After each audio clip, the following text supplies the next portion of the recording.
Hello मेरे प्यारे बच्चों, मैं शिवम गौड़ आप सभी का स्वागत करते हैं हमारे यूट्यूब चैनल में।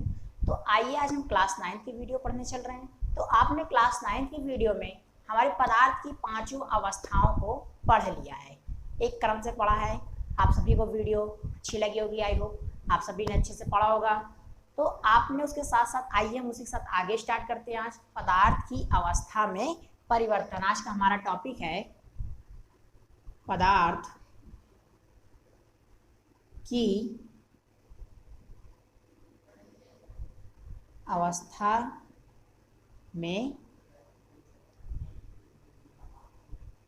परिवर्तन। पदार्थ की अवस्था में परिवर्तन, हम जानते हैं कोई भी पदार्थ है वो तीन तरह का होता है। जो हमारा ठोस है,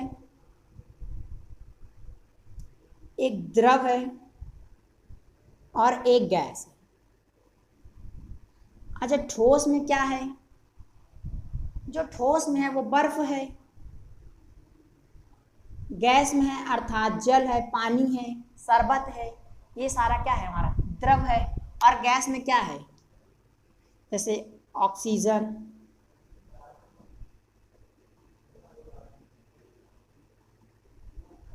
गैस, श्वसन करना, ये सारी क्या गैस है। अच्छा, जब ठोस बर्फ है, द्रव जल है, गैस हमारी गैसेस जो ऑक्सीजन, हाइड्रोजन, ठीक है। तो जब ठोस पदार्थ की अवस्था में परिवर्तन होता है, भैया कहने का मतलब ये है कि अगर जब ठोस से हम द्रव बनाते हैं और द्रव से गैस, और इसको पुनः फिर द्रव से गैस, पुनः गैस से द्रव और द्रव से ठोस बनाते हैं, तो जब हम एक अवस्था से दूसरी अवस्था में परिवर्तन करते हैं, जब हम एक अवस्था से दूसरी अवस्था में परिवर्तन करते हैं, अर्थात कहने का मतलब जब हम ठोस से द्रव में बदलते हैं और द्रव से गैस में बदलते हैं, तो उनके कणों के बीच में कोई ना कोई परिवर्तन तो जरूर आता होगा।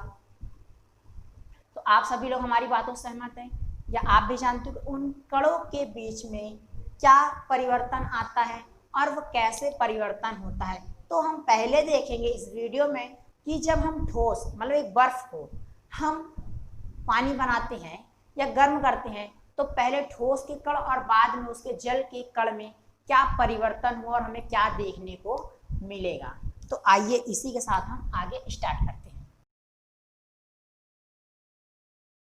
लिखते भी चल रहे हैं, जब हम ठोस के तापमान को बढ़ाते हैं, हम लिखते चल रहे हैं। यहाँ पर यहां से दिख रहा है सभी को, ठोस के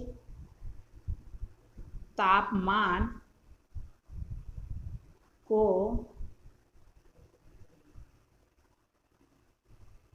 उसके तापमान को बढ़ाने पर उसमें, जब हम ठोस के तापमान को बढ़ाते हैं तो उसमें गतिज ऊर्जा में क्या होता है? वृद्धि हो जाती है। बढ़ाने पर उसमें गतिज ऊर्जा में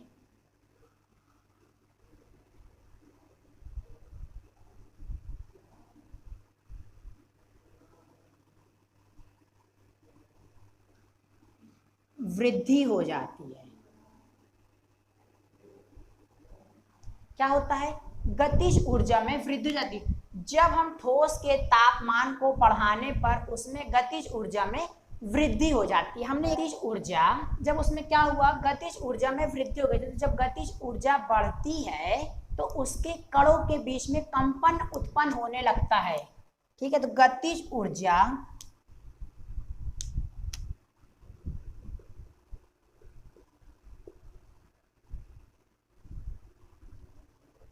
गतिज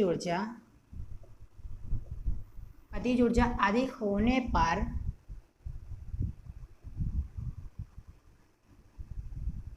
कणों में कंपन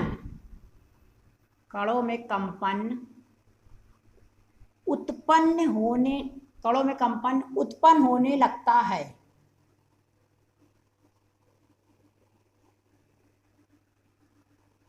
ठोस के तापमान को बढ़ाने पर उसमें गतिज ऊर्जा में वृद्धि हो जाती है। जब हम ठोस के तापमान को बढ़ाते हैं तो उसमें गतिज ऊर्जा में वृद्धि हो जाती है। गतिज ऊर्जा अधिक होने पर, अगर उसमें गतिज ऊर्जा क्या हो गई, अधिक हो गई, गतिज ऊर्जा मैक्सिमम हो जाएगी, तो उसके कणों में कंपन उत्पन्न होने लगता है। अगर आपको ही हम जेब में आपके 10 रुपए की जगह 20 रुपए डाल दें तो आप क्या करोगे? आप ज्यादा खुश हो जाओगे, अट्रैक्टिव होने लगोगे, बार बार दुकान जाओगे, बार बार दुकान से आओगे, क्या करोगे? तो आपके पास गतिज ऊर्जा अधिक हो गई। वैसे ही जब इसमें तापमान बढ़ाया जाता है तो गतिज ऊर्जा बढ़ी, और जब गतिज ऊर्जा बढ़ी तो उसकी जो कणों हैं, उसके जो कण थे वो क्या होने, उनमें कंपन उत्पन्न होने लगी। ऊष्मा के द्वारा प्रदत्त की गई ऊर्जा, प्रदत्त की गई मतलब प्रदान की गई ऊर्जा, प्रदान की गई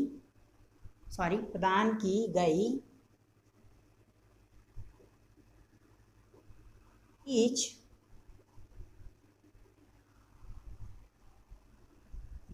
कणों के बीच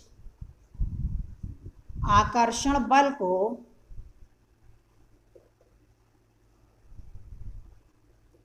पार कर देती है या पार कर लेती है।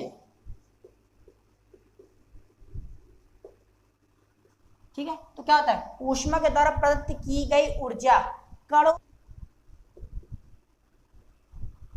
इस कारण कण अपने नियत स्थान को छोड़कर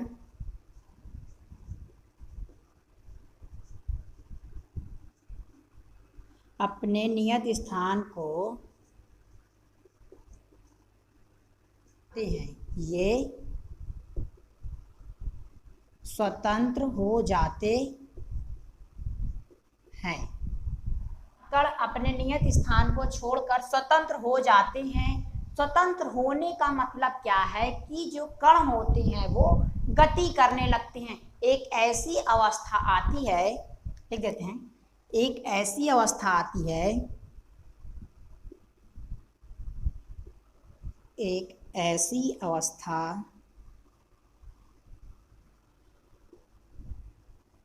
आती है जब ठोस पिघलकर द्रव बन जाता है।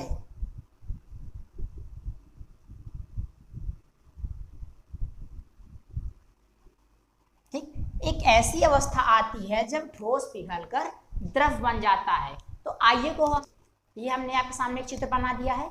हमने क्या लिखा है, पहले इस चित्र का नाम दे देते हैं। ये है हमारा कांच की छड़, कांच की छड़ है, और ये जल है, ये बीकर है, ये हमारा बर्नर है, ये हमारा स्टैंड है, और इस स्टैंड को हमने बीकर में बांध दिया है। तो हमने इसका नाम ये दे दिया है। जब हम एक बीकर में एक बर्फ का टुकड़ा लेते हैं, और जब बीकर में बर्फ का टुकड़ा रखते हैं तो वो हमारा भी कैसे है, ठोस है। ठीक है, उसमें हमने एक टेम्परेचर की रॉड लगा दी उसमें, ठीक है, तापमान जो बताएगा हमारा। हमने जब उसमें बर्फ रखा तो हमने देखा कि ठोस को, या हम किसी ठोस को जब द्रव में एक अवस्था से दूसरी अवस्था में परिवर्तन करते हैं तो क्या होता है। तो हमने ये सारी अब आपके सामने बात के भी एक पॉइंट वो लिखा भी है। तो हमने पहला पॉइंट लिखा था, ठोस के तापमान को बढ़ाने पर, जब उसकी इसमें ठोस था, बर्फ का टुकड़ा हमने लिया था, पर उसमें गतिज ऊर्जा में वृद्धि होती है। जब उसको बढ़ाते उसमें क्या होती है, गतिज ऊर्जा में वृद्धि हो जाती है। जब गतिज ऊर्जा में वृद्धि होगी तो क्या होगा, जब गतिज ऊर्जा में वृद्धि हो तो जो उसके कण होते हैं वो कंपन करने लगते हैं। अगर आप इस तरह समझ सकते हैं, आपके पास 10 रुपए है जेब में, और अगर आपके जेब में मैंने ऐसे पैसे लिए और ऐसे डाल दिए तो आप क्या करोगे, और खुश हो जाओगे। अभी तो बर्फ था लेकिन हमने टेम्परेचर बढ़ाया तो आप और खुश हो जाओगे। तो आपके जेब में पैसों की संख्या क्या हो गई, बढ़ गई है। यहाँ पर भी गतिज ऊर्जा बढ़ी, और जैसे ही गतिज ऊर्जा बढ़ी तो इसकी कण क्या हुए, कंपन करने लगे, उछलने कूदने लगे। ठीक है, उत्पन्न होने लगता है। तो ऊष्मा के द्वारा प्रदत्त को हिंदी में कहते हैं प्रदान की गई ऊर्जा। ऊष्मा के द्वारा जो प्रदान की गई ऊर्जा, जिसको प्रदान की गई ऊर्जा, जो हमने आपको पैसा दिया था कह सकते हैं, तो आप क्या हुआ, बहुत उनके बीच आकर्षण बल को पार कर देती है। फिर आपके पास क्या होगा, एक समय ऐसा आएगा कि जब आपके पास पैसा ज्यादा होगा तो आप हमारे और आपके बीच में रिलेशन कम, आप कहीं अलग घूम रहे होगे, हम कहीं अलग घूम रहे होंगे। तो इनके बीच में भी ऐसा ही था, जो इनके कण थे क्या हुआ, देखो इनके बीच का जो आकर्षण बल था, जो ठोस था, उनके बीच में आकर्षण बल कैसा होता है, अत्यधिक होता है, क्लोजली पैक्ड होते हैं। जब इनको टेम्परेचर, तो इनके कण दूर दूर हो गए, और जब इनके द्वारा प्रदत्त की गई ऊष्मा, जब इनको ऊष्मा प्रदान की गई, तो इसके कण कंपन करने लगे, और कंपन करने के साथ साथ आकर्षण बल को पार कर लेती हैं। इस कारण अपने नियत स्थान को, जो इनका एक नियत स्थान था, कांस्टेंट जो इनका प्लेस था, वो क्या हुआ, अपने स्थान को छोड़कर ये स्वतंत्र हो जाते हैं और गति करने लगते हैं। तो एक ऐसी अवस्था आती है, एक यहाँ पर गलत हमने लिखा था,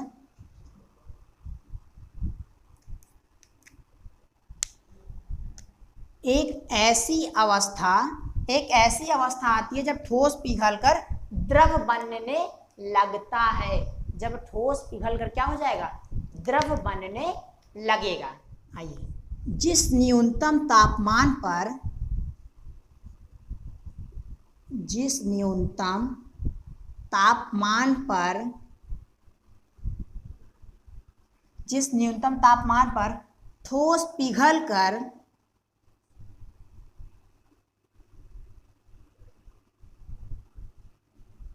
ठोस पिघलकर द्रव बन जाता है,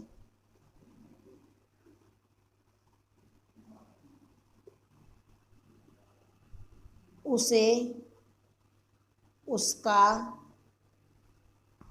गलनांक कहते हैं।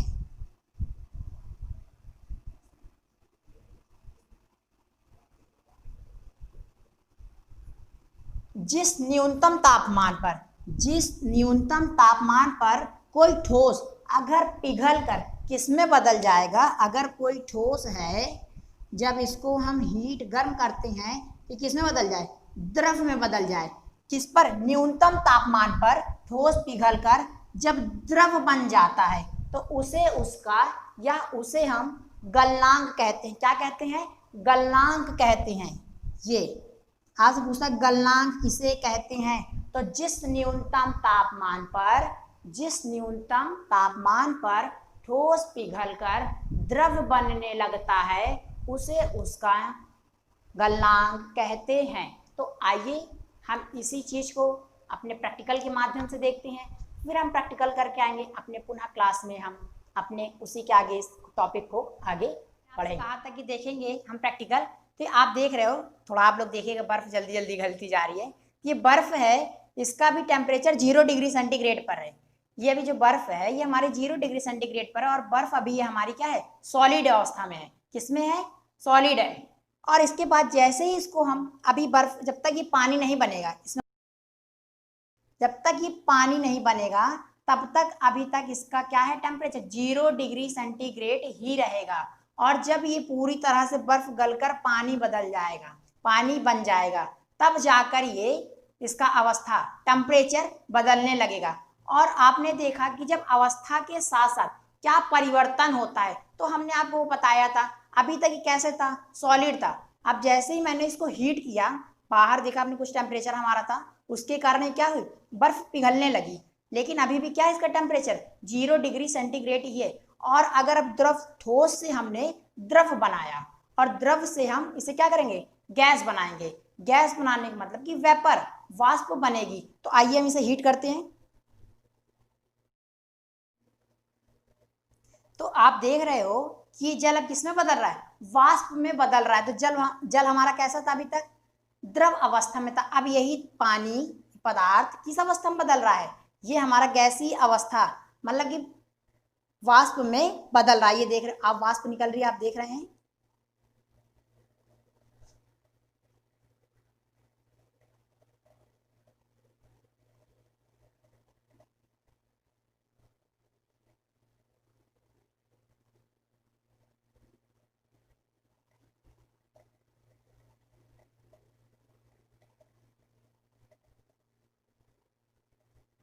अगर हम इसी वाष्प को, हमने क्या देखा कि पहले हमने बर्फ लिया, और बर्फ क्या था, हमारा ठोस अवस्था में था। हमने उसको किस में बदला, हीट करने पर, द्रव अवस्था में। द्रव अवस्था में जब हमने और इसको हीट किया तो किसमें बदल गया, गैसीय अवस्था में, मतलब ये पानी किसमें बदल गया, वाष्प में बदल गया। अगर हम इसकी इस वाष्प को शीतलता प्रदान करेंगे, अगर इस वाष्प को हम शीतलता प्रदान करते हैं, यहाँ पर इसको हम पैक कर देते हैं, यहाँ से ढक देते हैं, तो इसके अंदर जो वाष्प आप देख रहे हो साइड में किनारे में वाष्प बनी हुई है, तो ये वाष्प क्या करे, जब शीतलता प्रदान होगी तो ये पुनः किसमें परिवर्तित हो जाएगा, पानी में बदल जाएगा। और फिर जल बनने के बाद जब इसको हम और शीतलता प्रदान करेंगे 0 डिग्री सेंटीग्रेड पर, तो ये किसमें बदल जाएगा, यही वाष्प जो जल बना और जल से पुनः किसमें, फिर हमारा बर्फ बन जाएगा। अर्थात हम इसको विपरीत दिशा में वापस भी ले सकती है। हमारी कौन सी अवस्था है, ये हमारी भौतिक अवस्था है। आइए फिर अपनी क्लास में चलते हैं। आप लोगों ने प्रैक्टिकल देखा, आप लोगों को बहुत मजा आया होगा, तो आइए इसको हम निरंतर आगे चलते हैं। तो आपने समझ लिया, जिस न्यूनतम तापमान पर ठोस पिघलकर द्रव बन जाता है उसे उसका गलनांक कहते हैं। आइए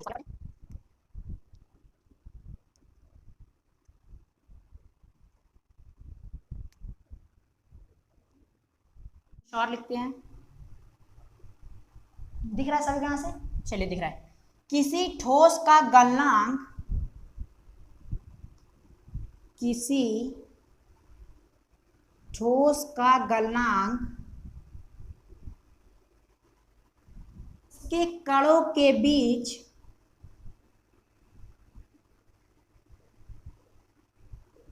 किसी ठोस का गलनांक उसके कणों के बीच आकर्षण बल के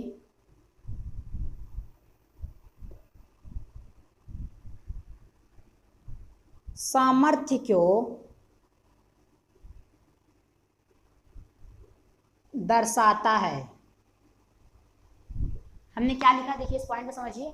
हमने लिखा किसी ठोस का गलनांक, किसी ठोस का गलनांक मतलब हमने एक बर्फ का टुकड़ा लिया है, उसका गलनांक उसके कणों के बीच, जो उसके कणों के बीच में जो आकर्षण बल था उसके सामर्थ्य को दर्शाता है। किसको दर्शाता है, उसके सामर्थ्य को दर्शाता है। मैं पर लिख देते, बर्फ का गलनांक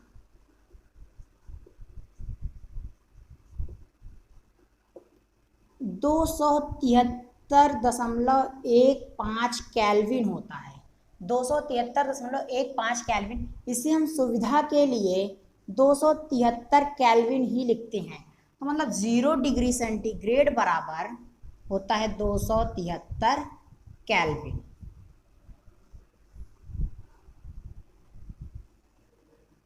जीरो डिग्री सेंटीग्रेड बराबर 273 केल्विन। जब बर्फ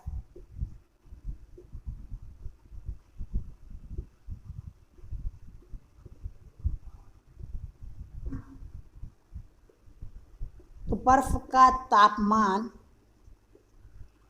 नहीं बदलता है।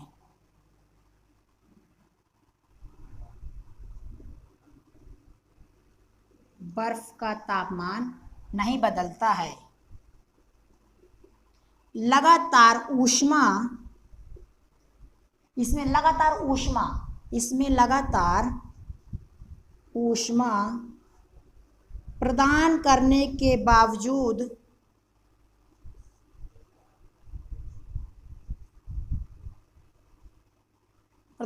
बावजूद भी संलग्न की गुप्त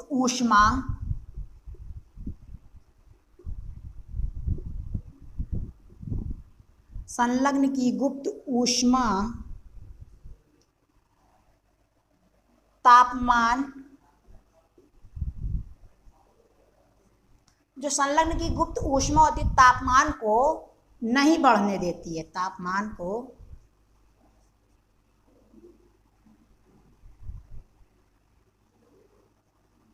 नहीं बढ़ने देती है।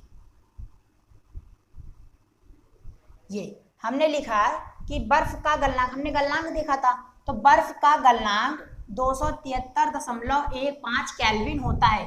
ये केल्विन है, ठीक है, 273 केल्विन। इसको हम सुविधा के लिए लिख सकते हैं 0 डिग्री सेंटीग्रेड मतलब 273 केल्विन होता है। जब बर्फ पिघलती है तो बर्फ का तापमान नहीं बदलता है। जब बर्फ पिघलने लगती है तो उसका तापमान नहीं बदलता। लगातार ऊष्मा प्रदान करने के बावजूद भी संलग्न की गुप्त ऊष्मा तापमान को नहीं बढ़ने देती है। यहाँ पर लिखिए गुप्त ऊष्मा, संलग्न की गुप्त ऊष्मा। अब आपका क्वेश्चन बना कि संलग्न की गुप्त ऊष्मा किसे कहते हैं, संलग्न की गुप्त ऊष्मा किसे कहते हैं। तो हमने ये लिख दिया संलग्न की गुप्त ऊष्मा, संलग्न की गुप्त ऊष्मा वायुमंडल दाब पर, वायुमंडलीय दाब पर 1 किलोग्राम ठोस को, 1 किलोग्राम ठोस को उसके गलनांक पर द्रव में बदलने के लिए, वायुमंडलीय दाब पर 1 किलोग्राम ठोस को उसके गलनांक पर द्रव में बदलने के लिए जितनी ऊष्मीय ऊर्जा की आवश्यकता होती है, जितनी ऊष्मीय ऊर्जा की आवश्यकता होती है उसे संलग्न की गुप्त ऊष्मा कहते हैं। संलग्न की गुप्त ऊष्मा किसे कहते हैं, तो वायुमंडल दाब पर 1 किलोग्राम ठोस को द्रव में बदलने के लिए जितनी ऊष्मीय ऊर्जा की आवश्यकता होती है उसे संलग्न की गुप्त ऊष्मा कहते हैं। हमने यहाँ पर एक पॉइंट ये भी लिख दिया है, 0 डिग्री सेंटीग्रेड बर्फ के कणों की तुलना में 0 डिग्री सेंटीग्रेड और पानी के कणों से अधिक ऊर्जा होती है। जब हमने उसमें तापमान बढ़ाया तो वो द्रव बदल गया, तो अब द्रव भी जो है अगर हम पानी बन गया है, अगर हम इसमें पानी बन गया था तो पानी को अगर हम 100 डिग्री सेंटीग्रेड तक गर्म करते हैं तो वो पानी क्या होता है, खौलने लगता है। पानी क्या होता है, खौलने लगता है। तो उसे हम क्या कहते हैं, उसे क्वथनांक कहते हैं। द्रव जब 100 डिग्री सेंटीग्रेड 100 डिग्री सेंटीग्रेड पर उबलने लगता है अर्थात खौलने लगता है तो उसे हम उसका क्वथनांक कहते हैं। तो क्वथनांक किसे कहते हैं, आइए क्वथनांक वायुमंडलीय दाब पर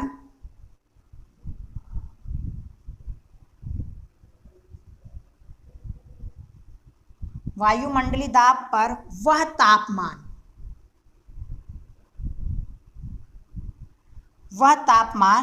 जिस पर वायुमंडलीय दाब पर वह तापमान जिस पर द्रव उबलने लगता है, द्रव क्या हो, उबलने लगता है। जब द्रव उबलने लगता है तो उसे क्वथनांक कहते हैं, उसे क्वथनांक कहते हैं। तो मतलब कि पानी कितने पर खौलता है हमारा, 100 डिग्री सेंटीग्रेड पर। जब 100 डिग्री सेंटीग्रेड पर हमारा पानी खौलने लगता है तो हम 0 डिग्री सेंटीग्रेड को, इसको यहाँ पर समझ लीजिए, हम 0 डिग्री सेंटीग्रेड को क्या लिखते हैं, 273.15 या 16 केल्विन लिखते हैं। तो हम सुविधा के लिए इसी को हम लिखते हैं 273 केल्विन। हम इसको क्या लिखते हैं, 273 केल्विन। हमें पता है कि बर्फ पानी जो है 100 डिग्री सेंटीग्रेड पर खौलने लगता है। अगर इसी को हम बोले कि केल्विन में बदलो तो जब 100 डिग्री सेंटीग्रेड ये और प्लस 273 हम इसमें जोड़ देंगे, क्या आ जाएगा हमारा 373 केल्विन। तो मतलब पानी कितने डिग्री केल्विन पर बॉयल करने लगता है, तो 373 पर ये खोलने लगता है। 373 केल्विन या 100 डिग्री सेंटीग्रेड दोनों सही है। तो अब आपको समझ में आया होगा गलनांक और क्वथनांक दोनों हमने यहीं पर देखा कि गुप्त ऊष्मा वाष्पीकरण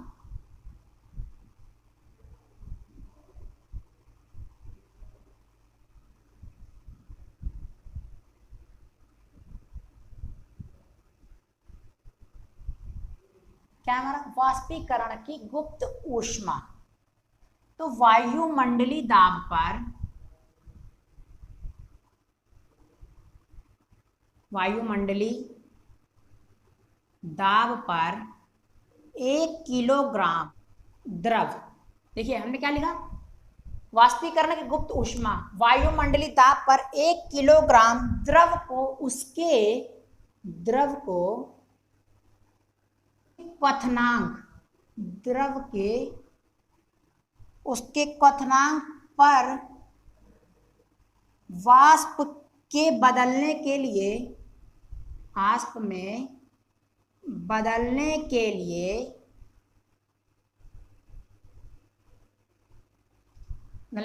जितनी,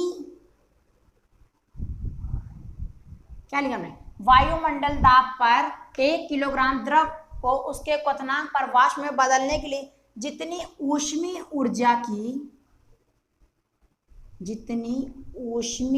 ऊर्जा की आवश्यकता होती है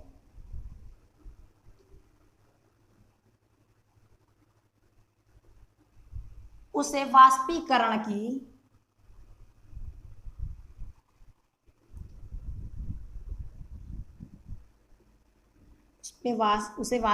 की गुप्त ऊष्मा कहते हैं। देखिए ये गुप्त ऊष्मा है, वो गुप्त वाली नहीं, मतलब हाइड एंड सी वाली, उसे उसकी गुप्त ऊष्मा कहते हैं। तो मतलब जब पानी को उबाला जाता है, जब पानी को खौलाया जाता है, तो उसके तापमान में, आइए लिख देते पहले फिर समझा देते हैं। जब पानी को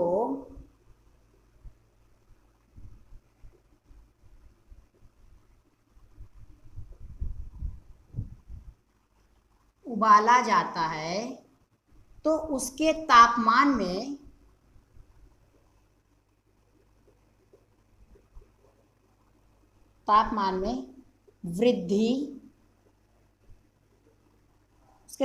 वृद्धि नहीं होती है।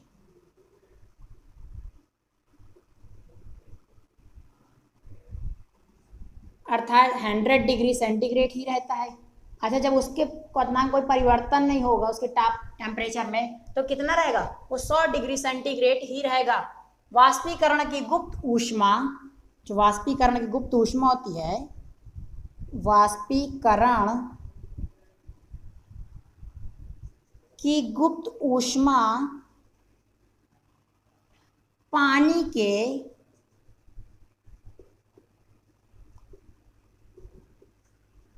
आकर्षण बल को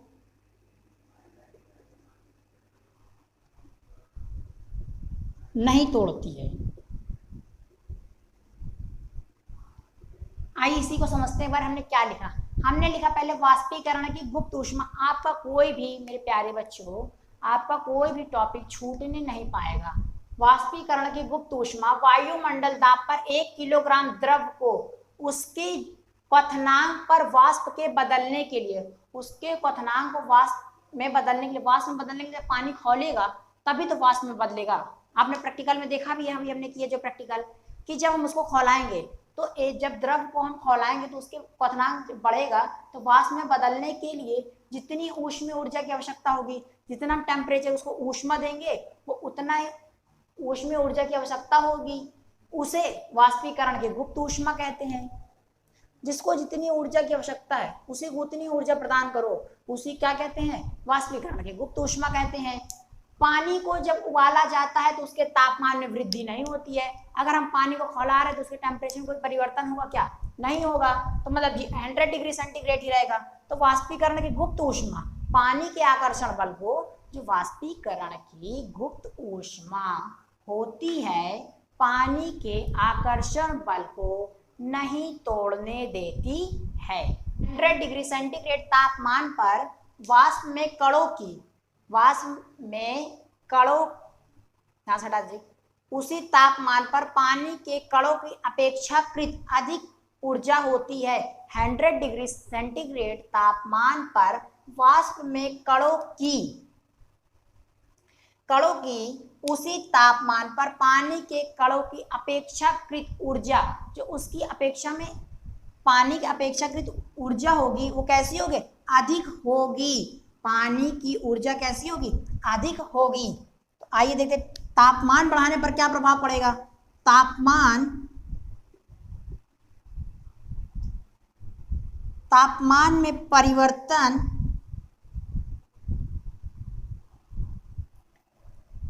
से पदार्थ की जब हम तापमान में परिवर्तन करेंगे, तापमान में परिवर्तन से पदार्थ की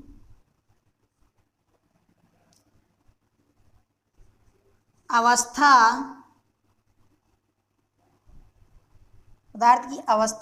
को ब्रैकेट लिखते, एक अवस्था से दूसरी अवस्था एक अवस्था से दूसरी अवस्था में बदला जा सकता है, में बदला जा सकता है। देखिए दोनों पॉइंट इससे से रिलेटेड है, ये और ये। ऊपर तो हमने पढ़ लिया, समझ लिया। जब 100 डिग्री सेंटीग्रेड तापमान पर वाष्प को कणों के तापमान पर पानी के कणों के अपेक्षाकृत अधिक ऊर्जा होती है। ऊर्जा कैसे अधिक ऊर्जा होती है? अभी हमने लिखा तापमान में जब परिवर्तन, तापमान में परिवर्तन करने से पदार्थ को एक अवस्था से दूसरी अवस्था में रूपांतरित या परिवर्तन या बदला जा सकता है। कहने मतलब है कि अगर हमारे पास कोई ठोस पदार्थ है तो हम उसको हीट करके, ऊष्मा प्रदान करके, हम उसको गर्म करके उसको हम द्रव में बदल सकते हैं, और द्रव को हम और टेम्परेचर बढ़ा देंगे जब गर्म करेंगे। तो जब पानी है 100 डिग्री सेंटीग्रेड खौल लगे तो वो क्या हो जाएगा, गैस बनकर, वाष्प बनकर निकल जाएगा। तो आइए इसी स्ट्रक्चर को समझते हैं। यहाँ पर इसको रफ कर देते हैं।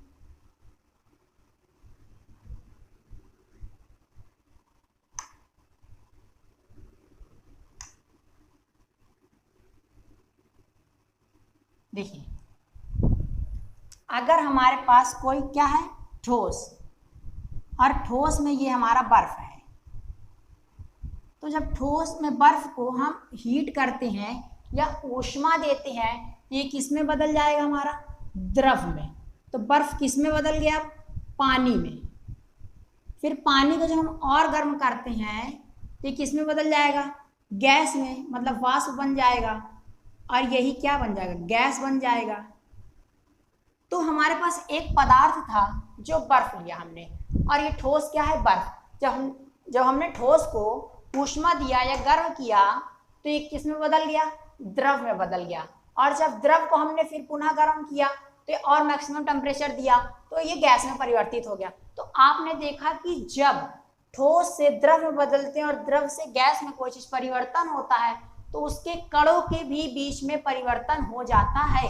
और जब हम इसी द्रव को शीतलता प्रदान करेंगे, मतलब एक भगोने में, जब हम देखते हैं अपने घरों में, एक भगोने में आप पानी रखिए, पहले एक नॉर्मल सा पानी होता है, या बर्फ लीजिए, हम बर्फ लेते हैं, उसको गर्म करते हैं। जब बर्फ लेने के बाद हम गर्म करते हैं तो पानी बनने लगता है, मतलब हमने उसको ऊष्मा प्रदान की, गर्म किया, पानी बन गया। एक अवस्था से दूसरी अवस्था में परिवर्तन हो गया।